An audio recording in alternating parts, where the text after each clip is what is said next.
नमस्ते दोस्तों, मैं हूँ स्मिता। कुक विद स्मिता में आपका स्वागत है। अब नवरात्रि आने वाली है। नवरात्रि में बहुत से लोगों का व्रत रहता है, पूरे 9 दिन व्रत। मतलब इस 9 दिनों में कभी कभी कुछ अलग अलग खाने का मन करता है। आपने व्रत पे बाहर की मावा जलेबी तो खाई होगी। बहुत से लोगों को ऐसा लगता है कि ये मावा जलेबी है तो व्रत को चलती है, लेकिन नहीं। बाहर की मावा जलेबी बनाते वक्त खोए में कॉर्नफ्लावर या अरारोट पाउडर मिक्स करके ये जलेबी बनाई जाती है। तो आप ही बताओ कि ये जलेबी व्रत को चलती है? नहीं ना। इसके आगे से अब कभी भी व्रत को बाहर की मावा जलेबी मत खाना। अगर व्रत पे मावा जलेबी खाने का मन किया तो मेरे इस एकदम परफेक्ट मेथड से रसीली और इजी मावे की जलेबी घर पे बना के खा सकते हो। चलो फिर व्रत की मावा जलेबी कैसे बनाते हैं वो देखेंगे। उसके लिए सबसे पहले मैंने एक पैन में 1.5 कप चीनी ली है और चीनी में 1 कप पानी डालकर चीनी को कंटिन्यू चलाते हुए मेल्ट कर लेनी है। चीनी मेल्ट होने के बाद चाशनी को सिर्फ उबाल आने तक पकाना है। चाशनी को अगर आप उंगलियों से चेक करके देखेंगे तो उंगलियों को वो चिपचिपी लगनी चाहिए, इतनी ही चाशनी पकानी है। जलेबी की चाशनी बनाना एकदम आसान है। 1 तार या 2 तार वाली चाशनी नहीं बनानी है। चाशनी को उबाल आने के बाद मैंने गैस की फ्लेम बंद कर दी है। अब जलेबी की चाशनी बनके तैयार है।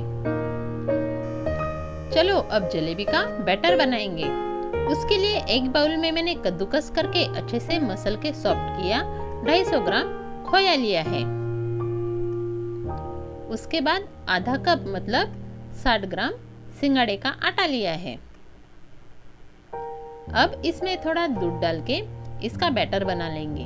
उसके लिए पहले मैंने आधा कप नॉर्मल टेम्परेचर वाला दूध लिया है।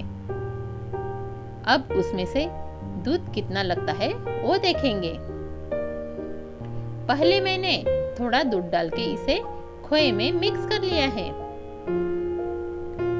लेकिन ये बैटर मुझे गाढ़ा लग रहा है, इसलिए और थोड़ा दूध डाला है। अब इसे भी अच्छे से थोड़ा फेंट के मिक्स कर लिया है। अब मुझे ये बैटर जलेबी के लिए परफेक्ट लग रहा है। जलेबी का ऐसा परफेक्ट बैटर बनाने के लिए मैंने आधा कप दूध लिया था, उसमें से इतना दूध बचा हुआ है। मतलब बैटर की ऐसी परफेक्ट कंसिस्टेंसी लाने के लिए मुझे 1/4 कप से थोड़ा ज्यादा दूध लगा है। आपको ऐसा परफेक्ट बैटर बनाने के लिए इससे थोड़ा ज्यादा भी दूध लग सकता है, क्योंकि मेरा खोया एकदम ही सॉफ्ट था। आपका खोया अगर इससे हार्ड होगा तो उस हिसाब से आपको दूध लगेगा। इस बैटर की कंसिस्टेंसी आपको श्रीखंड की कंसिस्टेंसी रहती है ना, वैसी रखनी है। अगर जलेबी का बैटर थोड़ा सा भी इससे पतला हो गया तो जलेबी फ्राई करते वक्त जलेबी घी में टूट सकती है या फैल सकती है, इसलिए इसका बैटर परफेक्ट होना बहुत जरूरी है। अब इसे 10 से 15 मिनट तक रेस्ट करने देना है। 10 से 15 मिनट के बाद अब इसकी जलेबियां बनाएंगे। जलेबियां बनाने के लिए मैंने केक के आइसिंग के लिए यूज की जाने वाली पाइपिंग बैग ली है। इसके बदले आप दूध की पॉलीथीन ले सकते हो या कौन सी भी छोटी प्लास्टिक की पॉलीथीन ले सकते हो। मुझे जलेबी डिजाइन की करनी है, इसलिए मैंने ये नोजल लिया है।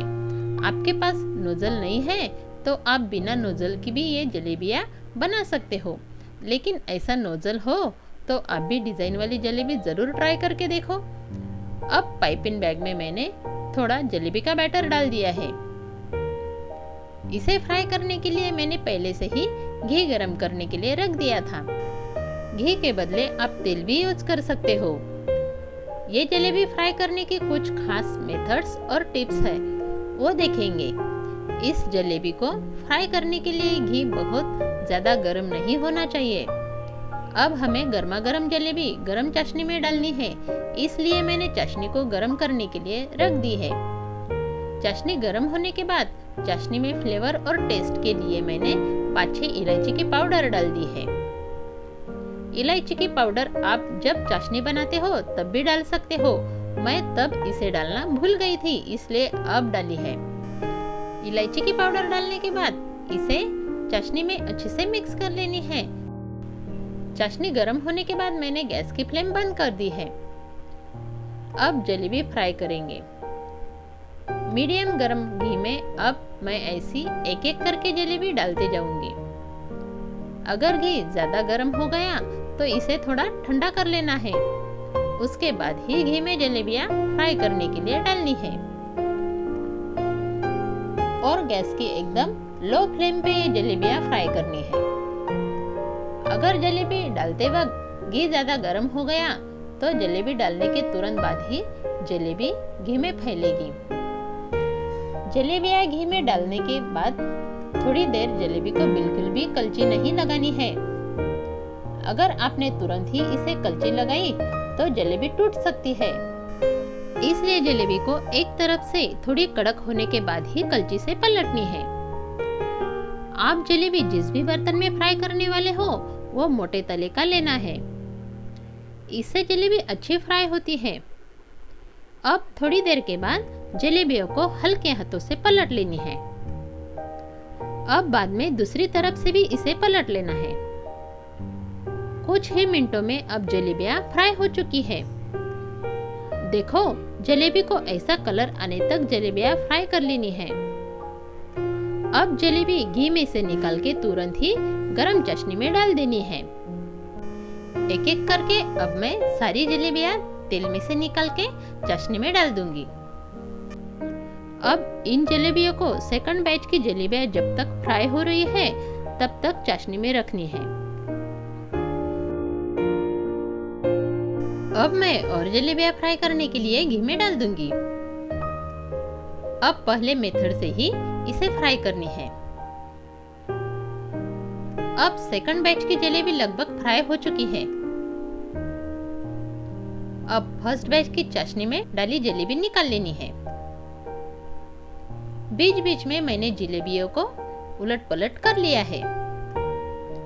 अब दूसरी जलेबियां चाशनी में डाल दी है। अब बाकी की जलेबियां ऐसे ही फ्राई करके उसी मेथड से चाशनी में डाल के बना लेनी है। अब हमारी सारी मावे की व्रत पे खाई जाने वाली जलेबियां बनके तैयार है। इसे बनाने के लिए ज्यादा टाइम भी नहीं लगता है और आपने मेरे बताए सारे टिप्स और मेथड से जलेबियां बनाई तो 100% आपकी भी व्रत की जलेबियां मेरी तरह परफेक्ट ही बनेगी। अब नवरात्रि आ रही है, आपको ऐसी ही और व्रत की अलग सी रेसिपी देखनी है तो सबसे पहले मेरे चैनल को सब्सक्राइब करो। आज के मावा जलेबी के वीडियो को शेयर करो ताकि मेरा ये वीडियो ज्यादा से ज्यादा लोगों तक पहुंचे। मेरा आज का वीडियो देखने के लिए आपका बहुत बहुत धन्यवाद।